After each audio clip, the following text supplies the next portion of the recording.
अस्सलाम वालेकुम, कैसे हैं आप सब लोग। उम्मीद करती हूँ सब ठीक होंगे। वीडियो पसंद आएगी तो वीडियो को लाइक कर दीजिएगा। चैनल पे न्यू है तो चैनल को सब्सक्राइब कर दीजिएगा। संडे के दिन मैंने सोचा कि कुछ ना कुछ वीडियो बना लेनी चाहिए। इतने दिन हो जाते हैं, कुछ ना कुछ काम मेरा चलता रहता है। अब बारिशों का सीज़न था, उसकी वजह से भी इलेक्ट्रिसिटी इश्यूज़ थे। बारिश भी किसी जगह ऐसी होती तो बहुत ही शदीद हो जाती है।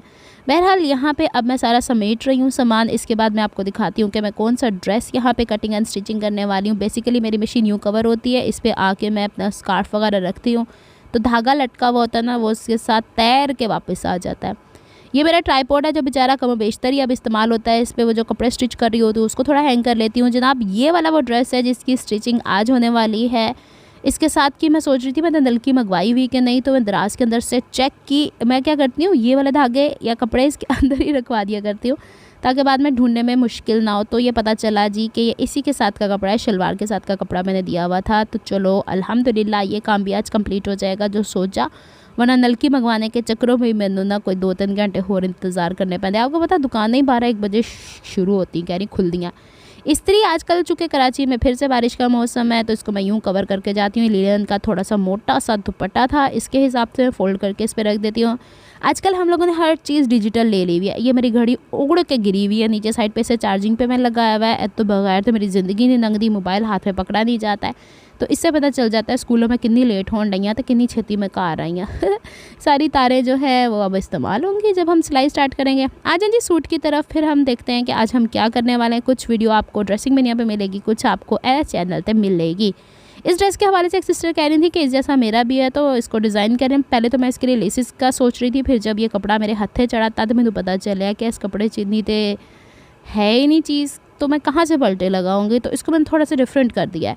सबसे पहले हम इसके दुपट्टे को देखेंगे। पहले मैंने ये प्लान किया कि दुपट्टे और शलवार को 12 बजे तक हम तैयार कर लेते हैं। फिर कमीज़ भी मैं लै के बह गई तो 1:05 मेरा पूरा सूट कंप्लीट होया। आगे चलते हैं। सबसे पहले इस तरह का 3 पीस सूट होता है तो मैं दुपट्टे पे कार्रवाई पहले किया करती हूँ। अच्छा, इस बोर्ड के हवाले से अक्सर बहनें पूछती हैं ये कहाँ से लिया, इसका यूज़ क्या है।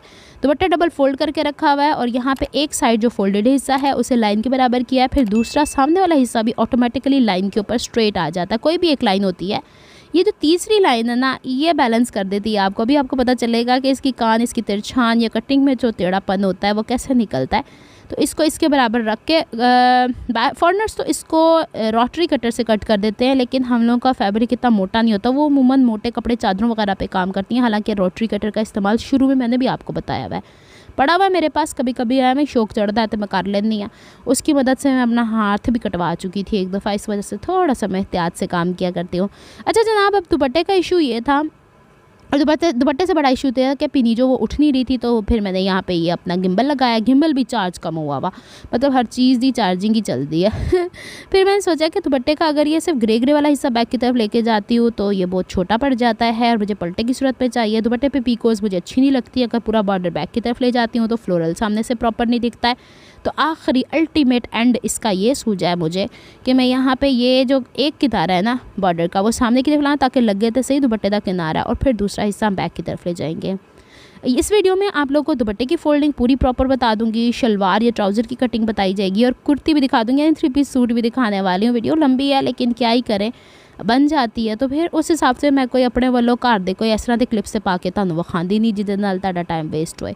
अब हमने सबसे पहले मैंने आपको बता दिया कि मैंने कितनी कितनी फोल्डिंग करनी है। पूरे कपड़े को फोल्ड करके दिखाने से बेहतर है इतनी फोल्डिंग दिखा दी जाए ताकि तुहानू सुथरा कम लगे, साफ़ सुथरा लगे।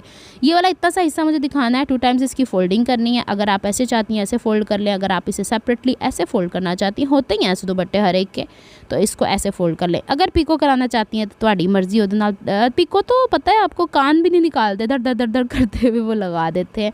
बहरहाल पीको का ये डिसएडवांटेज मुझे लगता है कि दुपट्टा जो है ना वो आगे से गोल घूम जाता है, सर के ऊपर सही से टिकता नहीं है। मेरे जैसी बंदी जो पूरा दिन स्कार्फ को पूरा घुमा के रखती है, बहुत कम लूज़ छोड़ती है, तो फिर उसके लिए दुपट्टे पहनना तो बड़ा मुश्किल हो जाता है ना। तो बस कुछ ड्रेसेस ऐसे आ जाते हैं मेरे, फिर इसके साथ मुझे स्कार्फ कैरी करना पड़ता है। स्कार्फ हो गया ना, ये इसको बातों बातों में मैंने फोल्ड कर लिया है। फोल्ड करने के बाद अब जब मैंने इसकी लंबाइयाँ देखी ना तो एक तरफ आपको पता है प्रिंटिंग की साइड वाले हिस्सा जो होता है वो थोड़ा चौड़ा छोड़ देते हैं, एक तरफ कम छोड़ देते हैं। तो हमारे पास भी इसका रिज़ल्ट, हमारे पास भी इसका एंड नहीं हल मौजूद है। माशाल्लाह क्या बात है नीला। तो यहाँ से इसकी ना पन्नी की काटू काटू कर देंगे पूरे ओवरऑल, क्योंकि अगर मैंने इसको ऐसे फोल्ड किया और मज़ीद एक दफ़ा फोल्ड किया, अंदर एक किचिमिची टाइप का वो बन जाना है ये फोल्ड सा, वो और ही awkward लगना है। चलो जी करो इन्हों पूरे यहाँ पदरे यहाँ। इसके सिर्फ 2 किनारे फोल्ड किए हैं, छोटे किनारे फोल्ड नहीं करने, साढ़ाई को इतना फजूल टाइम नहीं हैगा, वो बाद में खुद ब खुद फोल्ड हो जाएंगे। ये मेरा हाथ का धुआं ब्लर होके वे चांड है, कैमरा भी मैंने ही पकड़ा था ना। अच्छा जी यहाँ तक आ गई थी अब पीनो बाजी मेरे हाथ में, ये उसने नाश्ता वाश्ता कर लिया था। अब मैंने तकरीबन 9:30 बजे ये काम शुरू किया है और अल्लाह का शुक्र पूरा सूट स्टिच करके मैंने 1:15 बजे तक हैंगर पे हैंग कर दिया था।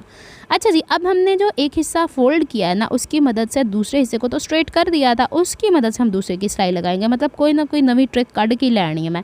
ये किनारा ना हमारा, ये किनारे ना 2, तो अब क्या करना है कि जो ऊपर वाला ये फोल्ड है इसके ऊपर पेन रखें और इसको यूँ ऊपर क्रीज पे क्रीज मिला के ले जाएं और क्रीज पे क्रीज मिला के इसको हल्का सा चाहे तो आयरन करें, चाहे डैप करेंगी ना या नाखून की मदद से निशान लगाएंगी तो ये तिरछान आ गई, तो दूसरे निशान तक आपने इस तरीके से लेके चले जाना है और स्ट्रेट लाइन लगा दे दिया। That's it. इसी तरह चारों कॉर्नर्स को हम लोगों ने निशान लगाया है और इसी तरह मैंने कुर्ती के भी चौक दामन को फोल्ड किया। अभी से बता दूं, अच्छा इसकी सिलाई एक किनारे से शुरू नहीं की जाती, सेंटर से शुरू की जाती है, पलट के वहाँ ले जाई जाती, क्योंकि यहाँ पे उरेब है, धागे ज़रूर बीच बीच में साथ साथ कटिंग करने हैं, नहीं तो ये आपकी मशीन का सत्यानाश कर देते हैं।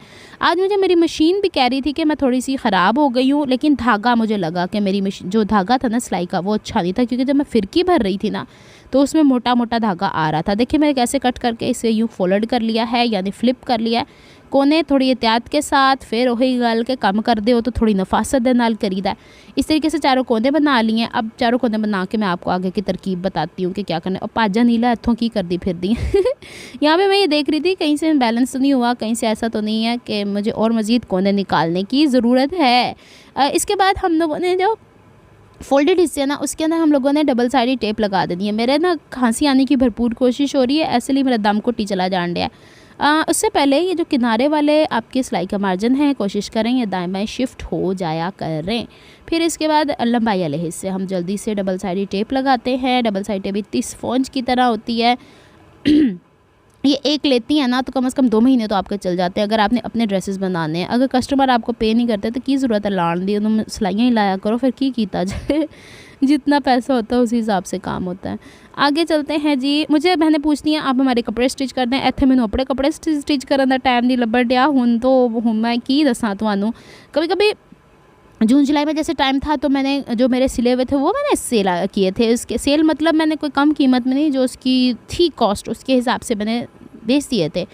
ये थोड़ी कि मैं कपड़े लूँ फिर बनाऊँ फिर आपको भेजूँ, वो वाला काम का मेरे पास ना तो टाइम है और ना ही मैंने कोई अपने पास रखे हुए हैं। ये क्या होता है काम करने वाले बंदे, काम तो मैं खुद ही अपने हाथ से करती हूँ, अपनी मशीन से करती हूँ। अच्छा अब छोटे पल्ले कैसे तैयार करने हैं। दोनों लंबे पल्ले पे आप लोगों ने डबल साइडेड टेप लगा दी है, छोटे पल्ले के कोने ये खुद ही बन जाएंगे एक के साथ एक फ्री। और फिर इसके जो अंदर वाली फोल्डिंग है मज़ीद एक दफ़ा और फोल्ड हो जाएगी। क्यों? वो ये किनारे आपको दिख रहे हैं कि इतना फोल्ड करना है, भले आप इंच टेप से नाप लो, भले आप अंदाजे से कर लो, ये आपकी चॉइस है। मतलब दोनों काम सौखे हो जाने हैं, पर इसके लिए ज़रूरी है कि कपड़ा आपका फ्लैट सरफेस के ऊपर बिछा रहे। अच्छा मुझे बताएं आप लोग के शहरों की क्या कंडीशन है। साढ़े कराची से बारिश हो गई कसम से, ऐसा कोई बुरा हाल हुआ है ना हम लोग का। पिछले हफ्ते के अंदर स्कूल जैसे ही खुले बारिशें शुरू हो गई हैं और मुझे तो 3 जगहों पर रिक्शे करवाने पड़ते हैं, इतों इतने तक इतों। बेचारे वो रिक्शे वाले भी क्या करें रोड्स की जो कंडीशन है उसके हिसाब से मुझे तो इसमें सबसे ज़्यादा एडवांटेज लगता है बिजली वालों का। बिजली ला के भज जाते और ऐसे भज जाते कि हथ ही नहीं चढ़ते। मतलब क्या ही किया जाए, अल्लाह ताला से दुआई की जा सकती है, अल्लाह ताला हर एक को अपने हिफ्ज़ अमान में रख के कितनी सारी बातें कर ली। और इसी दौरान हम लोगों ने ये फोल्डिंग भी कंप्लीट कर ली है। अब तो बिजली के बिल तकरीबन कराची वालों के कम ही आएंगे जहाँ से बिजली गई है अच्छा अब मैंने क्या किया ना, दुपट्टे के ऊपर मैंने चारों तरफ लगा दी सिलाई, क्योंकि मैं तुरपाइयाँ कर दी ही नहीं है, वो सूट ही पड़े रह जाते हैं, पहनने लायक ही नहीं बचते। तो मैंने जल्दी से यहाँ पे कर दी है सिलाई। अब देखें ज़रूरी नहीं है कि हमारे पास बॉर्डर हो, हमने एक हिस्से की वो किया, लंबे हिस्सों को फोल्ड कर लिया था बॉर्डर के अकॉर्डिंग और छोटे वाले हिस्से हमारे ऑटोमेटिकली उसके साथ फोल्डिंग में आ गए। अच्छा दुपट्टे को मैं यही दिखाऊंगी आखिर में, जब पूरा सूट दिखाऊंगी तो उसकी ओवरऑल लुक दिखा दूँगी, दुपट्टा पूरा खोल के नहीं दिखाऊंगी। ये देखें जी जनाब, यहाँ तक दुपट्टा हमारा हो जाता है टोटली कंप्लीट। मेरी मशीन का मैं बता रही थी आपको, यहाँ कहीं बखिया आपको इकट्ठा नज़र आएगा। 3 दफ़ा इसने धागा तोड़ा है मेरी मशीन ने, और 3 दफ़ा मतलब फिरकी नीचे से ना कहती थी मैं तेरे नाल ही नहीं टुरना। दुपट्टा कंप्लीट हो गया अल्हम्दुलिल्लाह। यहाँ तक ये मुझे लगा था कोई आधा घंटा, इतना ज़्यादा काम थोड़ी ना था इसके ऊपर, फर करते हुए सिलाई लग गई थी। फिर इसके बाद शलवार के कपड़े को जब मैंने देखा, ना इधर ट्राउज़र बनन दिया सी थे, ना इधर शलवार का घेर, ना ट्राउज़र बन रहा था ना शलवार का घेर बन रहा था। क्या करूँ मैं इसके साथ? मैंने हर चीज़ नाप के देख ली। ट्राउज़र के हिसाब से लंबाई तो थी क्योंकि ये कपड़ा मुझे मीटर के हिसाब से मिला था, लेकिन इसकी चौड़ाई नहीं बन रही थी। तो मैं किसी बच्ची का सूट बनाऊँ? फिर आखिर में मैंने सोचा कि अनीला पॉइंचे से दो इसको ट्राउज़र का लुक और ऊपर से रखो इसे खड़ी शलवार, यानी इसमें बेल्ट भी नहीं लगा रहे हम भाई, अब क्या ही किया जाए। अब मैंने क्या किया कि इसको डबल फोल्ड कर लिया है। आपको पता है कपड़ा चौड़ाई के रुख पे आता है, तो ऊपर से ये स्ट्रेट मैंने लाइन छोड़ दी है। इसके बाद अब ये ट्राउज़र की डिटेल आपको शेयर कर दूँ, क्योंकि अक्सर बहनें वैसे वाले ट्राउज़र नहीं स्टिच कर सकती हैं, जैसे कि 4 पल्लों वाले होते हैं या फिर हाई एंड लो में उनको इलास्टिक लगाने का मसला ही मसला रहता है। तो अब मैंने ऊपर से स्ट्रेट कर दिया है। उसके बाद मैंने 12.5 इंच यहाँ पे रखी है कमर की चौड़ाई। मेरे हिसाब से मेरी 32 इंच कमर पे है। फिर इसके बाद मैंने यहाँ पे इलास्टिक का मार्जिन 2.5 इंच गहरा रखा हुआ है। ये चीज़ें मैंने एक दफ़ा और आगे जब पूरे निशान लगा लिए तो रिपीट कर दिया, अगर आगे पीछे हों तो फिर एक बारी दस देंगे। अब जो हमने ये निशान लगाया है इलास्टिक का, इसके नीचे अब ये वाले ट्राउज़र के अंदर आपकी आसन बड़ी होगी। बहनें मुझसे, मैंने कितने डिफरेंट तरीके से ट्राउज़र्स बताए हुए हैं आप लोगों को। देखें, हाई एंड लो की और बात है, उसमें फिर आसन का हिस्सा कवर होता है बैक हाई में, और जब थाइस का हिस्सा बढ़ा दिया जाता है। ये वाली तो शलवार नुमा है ना, तो इसमें शलवार नुमा ही आसन होती। कभी आपने शलवार में देखा है फ्रंट लो बैक हाई होती है? नहीं होती ना। तो ये उसी तरह का है, लेकिन इसमें क्या करना है हमने कि अभी बताती हूँ थोड़ा सा मैं आगे चल के। कमर मैंने रखी 12.5 और थाइस का निशान मैंने यहाँ, अगर मेरी 14.5 इंच यानी 14.5 इंच के करीब आसन या 15 होती है, तो मैंने थाई ऊपर से इलास्टिक वाले मार्जिन से थाइस तक की लेंथ यानी आसन का मार्क मैंने 13.5 लगा के, और यहाँ पे थाइस को कमर की निस्बत 1 इंच बढ़ा के रखा है। और ये देखिए 14.5 निशान जब लगाया। यहाँ पे मैं थोड़ी चीज़ें बताना भूल गई हूँ, एक दफ़ा जब आगे रिवाइज करूँगी तो समझ में आ जाएगा। अब इलास्टिक मार्जिन के बाद मैंने ट्राउज़र नुमा है चूँकि, तो मैंने 36 इंच निशान लगाया। थोड़ा मैं ऊंचा पहनती हूँ। अब इस ऊंचे का मतलब ये नहीं है कि बिल्कुल ही ऊंचा है। ट्राउज़र कई तरह खड़ा रहने के लिए इसको ऐसा किया जाता है। ये निशान लगा दिया। अब चूँकि इसमें कपड़ा मौजूद है तो इसी में से 3.5 से 4 इंच में इसी में जो फोल्डिंग होगी पांचे की वो निशान लगा दूँगी। एनू मैं फिर एक बारी तुहानू दसनी है, ज़रा सब्र कर लो, कुछ चीज़ें मिस हो गई हैं। दोबारा से यहाँ निशान लगा लेते हैं, और पांचे की यहाँ पे चौड़ाई हम रखते हैं ऑलमोस्ट 9 इंच के करीब या 9.5 इंच के करीब। यहाँ नीचे ना वो स्केल पड़े थे तो बैलेंस आउट हो रहा था, तो पांचे का निशान इस पे लगेगा, नीचे वाले थोड़ी लगेगा, उसमें तो फोल्डिंग होनी है। अब जो आसन का निशान है वहाँ से लेके पांचे तक को हमने बीच में एक सेंटर का निशान लगा लेना है ऐसे, और फिर स्केल की मदद से स्ट्रेट कर लेना है। कुछ बहनें इसको गुलाई में पसंद करती हैं, आप गुलाई करना चाहें तो तुम्हारी मर्जी है।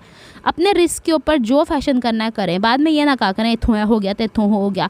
कुछ रूल्स होते हैं किसी कपड़े के सीने के, तो उसके अकॉर्डिंग अगर वो फिट नहीं आते तो छोड़ें। अच्छा जी, ऊपर से स्ट्रेट छोड़ा था, 2.5 इंच का मार्जिन मैंने इलास्टिक का छोड़ा था। यहाँ से यहाँ तक आसन का निशान मैंने 13.5 इंच लगाया था।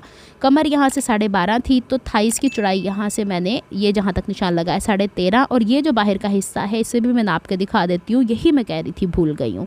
तो ये 3 इंच बचा था मेरे पास कपड़ा, तो मैंने 3 ही ले लिया। ठीक है, गाल समझ आ गई जे। इसको हल्का सा राउंड शेप दिया है, फिर इसको मैंने ऊपर इलास्टिक के मार्जिन तक जब नापा तो 14.5 इंचज़ के, और जब ये सिलेगा ना 15 पूरा तैयार आएगा। और रेप पट्टी है, पांचा का मैंने निशान लगाया है 9 इंच का, और नीचे की तरफ वो जो एक्स्ट्रा फोल्डिंग है वो तो आप अपनी मर्ज़ी से रख सकती हैं। चलो जी, हुण कटना शुरू करिए, बहुत डिटेल हो गई है, वीडियोज़ इतनी लंबी हो जाती है, मेरा बोलना भी औखा हो जाता है। अब ये हल्की सी गुलाई जो थी इसकी सिलाई भी मैंने आपको बताई हुई है, इस हिसाब से फिर इसके बराबर बराबर हम लोगों ने यहाँ से काटू काटू कर लेना है। और फिर इसके बाद जो नीचे वाला हिस्सा है उसको क्या करें, थोड़ा सा बाहर की तरफ यूँ ले जाएं और बॉटम से स्ट्रेट कट कर दें। अच्छा, इसके बाद जो नीचे वाला हिस्सा है उसे फोल्ड करके और फिर आप उसको सेंटर से बैलेंस करें और साइडों से एक्स्ट्रा कट करें। ये बाद में मज़ीद एक दफ़ा और कट होगा, ऐसे नहीं कट करना, इसको पहले इस्त्री करके बैलेंस करें। कपड़े बाज़ औक़ात इतने कोई ढीठ किस्म के होते हैं ना, जिसको जितनी दफ़ा भी इस्त्री करें वो अपनी कसर छोड़ के जाते हैं। तो ये उनको ये बताना है कि तुमको हम काबू कर सकते हैं भाईजान। तो ये लोग कदरदान काटू काटू हो गया। हो गया ना। तो चलें यहाँ तक कंप्लीट हो जाए, तो ऊपर से जो एक्स्ट्रा था वो कट कर दिया। अब हम लोगों ने सबसे पहले पांचा फोल्डिंग करनी है। पांचा फोल्डिंग के लिए भी मैं आपको आइडियाज़ दे देती हूँ। ये हिस्सा था हमारे पास, इसको ये ना वे मुझे पिनो कह रही थी ये सही हो नहीं रहा पुप्पो, इसको अच्छे से आयरन कर लो। तो यहाँ तक ये है और इसको इस तरह सेंटर से सेंटर फोल्ड कर लेंगे। और फिर जो साइडों वाले हिस्से साइडों पे जा रहे हैं वो कपड़ा अभी भी ढीठ है, उसने अपना काम करना ही करना है, पता नहीं की हो गया है, नुए थे आगे वक्ता ही पै गया है। तो इसको हम एक दफ़ा और, क्योंकि जब हम इसको डबल फोल्ड करते हैं ना तो एक हिस्सा ऊपर की तरफ फोल्ड हो जाता है, एक नीचे की तरफ, तो वो कहीं ना कहीं चुन्नट छोड़ देता है। अब हम इसको कर लेते हैं जल्दी से आयरन। फिर इसके बाद मैंने 3-3.5 इंच का निशान 3 जगहों पे लगाती होती हूँ जब मैं पांचे का निशान लगाती हूँ, इस तरीके से। और फिर सीधी साइड पे और इसको पलटती हूँ अलहदा करने के बाद। ये वीडियो मैंने क्यों नहीं तेज़ की, काफ़ी लंबी हो गई है, लेकिन अब मैं कुछ नहीं कर सकती, वॉइस ओवर अद्यों बोती हो गई है। अच्छा जी, अब इसको यहाँ से कर लेते हैं एक दफ़ा और। अच्छा, बाज़ात मुझे ये बहुत टफ़ टाइम देती हैं ये चीज़ें, छोटी छोटी ये फोल्डिंग है। मैं पिन लगा लेती हूँ या अमूमन मेरे पास बच्चे खड़े हुए होते हैं, मैं कहती चलो ऐसे हाथ रखो तो मेरा ना काम कराओ। अमूमन मैं जो चीज़ जितना भी सिलाई करती हूँ वो मैं सब कुछ आप लोगों को यहाँ पे वीडियोस के अंदर शेयर करती हूँ। हर एक चीज़ कहीं ना कहीं तो कोई ऐसा पॉइंट होता है जो आप लोगों के समझने के लिए काम में आ जाता है। अब ये एक्स्ट्रा थोड़ा बहुत बढ़ा हुआ है, इसको हम यहाँ से, अभी भी मैंने कहा था ना कुछ कपड़े होते हैं ढीठ टाइप के, तो ये वो वाले हैं। अब इसको हम एक दफ़ा फोल्ड करके और इसकी इनसीम की सिलाई लगाएंगे। इनसीम की सिलाई हमने ऐसे ही नहीं लगा देनी, हम लोगों ने पांचे को खोलना है। खोलने के बाद अभी मैं आपको लेके जाती हूँ मशीन के ऊपर, लेकिन उससे पहले आपको ये तो पता होना चाहिए ना कि पांचा हमने कितना चौड़ा रखना है। तो यहाँ पे 8.5 इंच का पांचा रख रही हूँ, ये निशान लगाया। अब चलते हैं मशीन के पास कि इत्थे ही विखा देवां तुहानूं, नहीं इत्थे विखावांगे। अब यहाँ पे इसको दोनों फैब्रिक को पीछे की तरफ न्यू ले जाना है, फोल्डेड हिस्से से फोल्डेड हिस्सा ज़रूर मैच कीजिएगा। और अब हम यहाँ पे इन सीम की सिलाई, चूँकि रेप कटी हुई है तो थोड़ी सी खींच के सिलाई लगाएंगी तो ज़्यादा बेहतर रह जाएगा। थोड़ी सी, मतलब ये नहीं कि हमें ज़बरदस्ती खींच के लेके जानी है। यहाँ तक जहाँ तक चारों पीसीज हैं थोड़े ध्यान के साथ बराबर कर लीजिएगा और फिर ऊपर तक हम इसकी सिलाई लगा देंगे। दोनों पांचे हमने ऐसे ही तैयार करने हैं। चलनी छेती छेती काला नीला तेनू पूरा काला।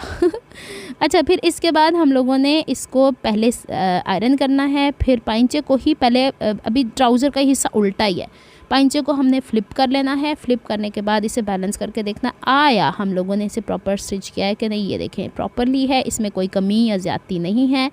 यहीं पे अगर आप तुरपाई करना चाहती हैं तो ज़रूर कर लें। मैं डबल साइडेड टेप के साथ सहारा ले रही हूँ। आज मैंने पूरे सूट के अंदर सिलाइयाँ लगाई हैं, मैंने तुरपाई का कोई हिसाब किताब ही नहीं रहने दिया। स्वाई नेकलाइन के और पांचे के वो कर लूँगी मैं, उतना तो हर सूट की डिमांड होती है ना।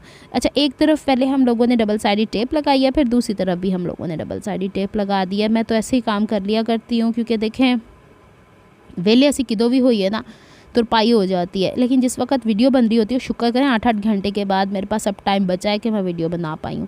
अब सीधा करने के बाद इसे, ये जो इन सीम की सिलाई है, इसे थोड़ा सा इस्त्री कर लिया करें। इस्त्री करने के बाद आप जब इसकी क्रीज़ बनाएंगी तो बहुत खूबसूरत बन जाएगी। कलर कितना प्यारा आ रहा है इस ड्रेस का। पहने हुए भी अच्छा लगता है और गर्मियों में तो बहुत अच्छा लगता है। अब तो मुझे समझ नहीं आ रही कि गर्मियाँ कि सर्दियाँ, कोई समझ ही नहीं आ रही। फिर इसके बाद हमने दोनों हिस्से बना दिए थे। आसन की सिलाई लगाएंगे। आसन की सिलाई के लिए दोनों हिस्से सीधे होने ज़रूरी हैं और यहाँ पे हम लोगों ने सेंटर से सेंटर मैच कर लेना है। अच्छा, इसकी आसन फ्रंट एंड बैक का कोई फ़र्क नहीं है, सिवाय इसके कि आप फ्रंट पे बेल्ट लगा लो तब वो अगला हिस्सा हो जाएगा, वरना ये ओवरऑल एक तरह की खड़ी शलवार हो गई। और आपको पहने हुए, ये आपको पता है शलवार है, लेकिन पांचे से लगेगा कि आपने ट्राउज़र पहना हुआ है। तो कम घेर में अगर आपके पास कपड़ा होता है तो आप ये वाले ट्राउज़र बना सकती हैं अपने हिसाब से। इसमें ज़्यादा कपड़ा दरकार नहीं होता, क्योंकि इसकी जो आसन हमने तिरछान में कट किया ना, वही इसकी खूबसूरती होती है। एक तरफ की सिलाई हमने सेंटर सीट से कमर की तरफ ऊपर तक ले गए, फिर दूसरी तरफ हमने 1.5 इंच सिलाई पीछे से शुरू करनी होती है और फिर सिलाई करके ऊपर की तरफ ले गए। इसमें भी थोड़ा सा खम दे लिया हम, मतलब कि हल्का सा स्ट्रेच दे लिया करें तो बड़ी अच्छी सिलाई आती है। इलास्टिक ले लिए मैंने यहाँ पे और 24 इंचेस, ये बहुत ज़्यादा इसके अंदर फ्लेक्सिबिलिटी है तो मैंने थोड़ा इसको कम रखा है। और इलास्टिक आपको पता है, अब इसके ऊपर इलास्टिक लगानी बड़ी सौखी हो जानी है। क्यों? इसलिए कि बिल्कुल स्ट्रेट ही तो कमर कटी हुई है और जितना मार्जिन आपने रखा हुआ है, भले आप इसको पहले क्रीज़ बना लो, जैसे कि मैंने आपको पहली वीडियोस में भी बताया हुआ है कि अब जैसे ये मुझसे फ़ोल्ड ही नहीं हो रहा। बाज़ औक़ात पता नहीं क्या होता है, हाथों की ग्रिप ही नहीं होती कपड़ों के ऊपर। अब मैं इसको यूँ फ़ोल्ड करती जाती हूँ, इलास्टिक लगाई जाती हूँ, और जहाँ पे मुझे इलास्टिक का मार्जिन लगेगा कि अब कम हो गया है, कपड़े का मार्जिन ज़्यादा, तो इलास्टिक को खींचना शुरू कर देंगे। और इसको कंप्लीट करके, और ए देखो मैं खींच के भी दिखाती दीजिए कि ये राउंड हम सीते इसीलिए हैं कि इसको आगे बढ़ाते जाएं और पिछले वाले हिस्से पे चुन्नटें आती जाएं। आखिर में जाके थोड़ी सी दिक्कत होती है चुन्नटों और उसमें, वो बहरहाल आप मैनेज कर लीजिएगा। और वो तो हर एक उसमें आती है, नहीं तो फिर नेफ़ा पहले फ़ोल्ड कर लिया करें, इलास्टिक बाद में लगा लिया करो। ये आपकी देखिए, हर एक काम करने का कोई हार्ड एंड फास्ट एक ही तो रूल नहीं है, आप अपने हिसाब से कुछ भी कर सकते हो। तो देखो जो आसानी लगती है, लेकिन अब फिर बड़ा बखिया करके मैं तो कंप्लीट कर छड़िया सी। ए हो गया जे साड़ी शलवार नुमा ट्राउज़र्स कंप्लीट, मतलब कम घेर की शलवार और पंचे से लगता है हम लोग को ये शलवार नहीं, ट्राउज़र, और ऊपर इलास्टिक से लगती है शलवार। देखिए 15 इंच 14.5 इंच के करीब हमारी ऊपर से आसन तैयार हो गई। ठीक है, ये स्ट्रेच क्यों आया है, क्योंकि वो रेव है ना, इसलिए। चले जी, अगर आप इसे कम रखना चाहती हैं तो आप इसकी लेंथ कम कर लीजिएगा। मैंने सारी डिटेल्स ऐड कर दी। कुर्ती की बस मैं यही ऐड करूँगी कि कुर्ती की लंबाई निकालने के बाद बाजू की चौड़ाई कम पड़ रही थी, तो कुर्ती के साइड से जो कपड़ा हमारे पास बच रहा है उसको हम बाजू में जोड़ लगा देंगे। यही एक सिंपल सा, बाकी कुर्ती बिल्कुल सिंपल स्टिच किया है मैंने। इसी के अंदर से चाक दामन फोल्ड किया, मैं आपको दिखा देती हूँ। मैंने मेरे ख्याल 39 इंचज़ के करीब यहाँ पे कुर्ती फ्रंट एंड बैक पल्ला कट कर दिया था। फिर इसके बाद मैंने अगला जो कपड़ा बचा है वो बाजुओं का, इसमें ना कोई पलटों का कपड़ा बचा है, गले के ऊपर भी लगाने के लिए बहुत मुश्किल से साइड से जो कपड़ा बचा है, ये देखें बिल्कुल इंतहाई बारीक सी पट्टी इसमें डलेगी, यानी जो कमीज़ के साइड से कपड़ा निकला है वो डबल कट गया है, तो वो इसके साथ बस जोड़ लग गया और कुछ भी नहीं है। और ये देखें कुर्ती की चौड़ाई मैंने 25 से 26 इंचज़ रखी है। इसी के अंदर से हमने चाक दामन फोल्ड कर दिया। इसके नेकलाइन की वीडियो आपको मिलेगी ड्रेसिंग मेरिया के ऊपर। एनू मैं जो खिंच के फाड़िया था, मैंने लग पता गया कि इसके ताने बानों का सत्यानाश हो गया। बहरहाल मैंने इस्त्री करके कवर कर लिया था। अब क्या करें, इतने लंबे कपड़े को कैसे काटें। लो जी, हो गई है मेरे ड्रेस की तैयारी कंप्लीट, और 3 घंटे में या 3.5 घंटे में मैंने कंप्लीट कर लिया। इसके चौक दामन पे 20 दफ़ा मैंने स्टाइल लगा दी है। दोबारा से देख लें, दुपट्टा और शलवार मैं नहीं दिखा रही, मैंने आपको पहले डिटेल से दिखा दी। कमीज़ की डिटेल यहाँ पे दिखाऊंगी ताकि आपको समझ में आ जाए। तो सादा सा सूट है, अम्मी कहती थी इस पर कोई लेस लगा लो। मैंने कहा नहीं अम्मी, मुझे सादा बिल्कुल लेस लगाने की फिर लैदा से मैं कहाँ कपड़ा बारिश में चपक चपक करती हुई जाऊँ। गला ये वाला डबल पट्टी का बहनों, वहाँ से सीख लो जाके, इसलिए मैंने वहाँ पे सिखाया। वहाँ पे ऑडियंस कुछ ज़्यादा ही होती है, यहाँ पे फिर और वीडियो इतनी लंबी हो जानी सी, तो तुसी कहना सी हाँ नहीं अनीला की करती फिरती हैं। ये इसकी पट्टी वाली है, इसके काज करवा लिए जाएंगे और बैक पे मैंने उरे पट्टी लगा दी है। ये कपड़ा थोड़ा वॉशन वेयर टाइप का था, इसमें कहीं ना कहीं तो आपको स्ट्रेच नज़र आएगा। बाजू मैंने आगे से 6 इंच या 6.5 इंच रखे हैं। 1.5 इंच की कपड़ा अंदर से ही फोल्ड कर दिया है। कमर पे हल्की सी फिटिंग रखी, क्योंकि मेरी मम्मा जानी डांटने लग पड़ी हैं कि तू इतने खुले कपड़े क्यों पानी है। वैसे भी ब्रांड्स के अंदर कमर में हल्का सा शेप होता है। फिर इसके बाद है अनीला, तुमने कब से ब्रांड शुरू कर दी। फिर इसके बाद ये चौक दामन को वैसे ही फोल्डिंग कर दी है, और इस पर भी हमने वैसे ही सिलाई कर दी है जैसे कि हमने वहाँ पे कर दी थी। उम्मीद करती हूँ आपको मेरा ड्रेस समझ में आ गया होगा।